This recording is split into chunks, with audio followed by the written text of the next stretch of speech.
Masaganang araw sa inyo! Handa na ba kayong umani ng mga bagong impormasyon? Ako ang inyong lingkod, Ayesha C. Handa ng umaksyon, handang magbigay impormasyon. Nabalitaan niyo na ba ang pagbilis ng economic growth ng Pilipinas? Kung hindi pa, halina at makinig ka. Sa mundong ating ginagalawan, kung saan ang mga mahihirap ay inaapak-apakan, kailan sila makatatanggap ng kamay na handa silang tulungan? Paano maaabot ng mga dukha ang liwanag ng pag-asa kung harap-harapan silang niloloko ng mga nakaaangat sa kanila?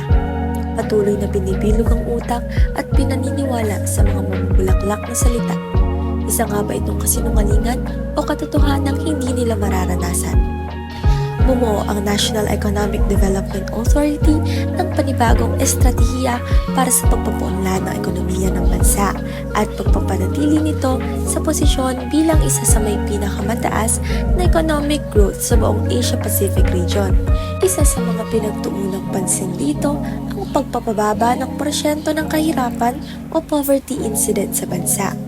Kung ang Pilipinas ay isa sa may pinakamataas na paglago ng ekonomiya, bakit milyon-milyon ang mga taong nagugutom sa bansa? Marami ang mga Pilipinong nagdurusa sa lansangan, walang makain at tahanang mauuwian. Ganito ba ang kalagayan ng bansang may mataas na paglago ng ekonomiya? Marami ng mga programang naipatupad ng gobyerno tulad ng Assistance to Individual in Crisis at 4Ps ng ahensya ng Department of Social Welfare and Development na naglalayong makatulong sa mga mamamayang kapaspalan. Inaasahan ito ng mga mamamayang Pilipino. Subalit, kung gaano nila ito inaasahan, ganun din ang kabigo ang hatid nito sa kanila. Marami pa rin ang mga taong hindi naaabutan ng tulong na kailangan nila. Kung minsan, ay hindi pa nabibigay sa kanila ang tulong pampinansyal o ayuda sa tamang oras. Libo-libong mga Pilipino ang namamatay dahil sa kakapusan, sa pera, papagabot sa kanilang mga karamdaman at sa gutom na hatid ng kanilang kahirapan. Kung totoo ang programang nagbibigay tulong sa kanila, bakit hindi lahat ng mamamayan ay naaamudan ng ginhawang hatid nito?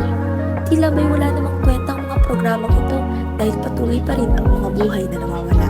Hindi sapat ang pera ng gobyerno para maghatid tulong sa mga ordinaryong tao, ngunit ang mga tao sa Kongreso lumalangoy sa pera at luho.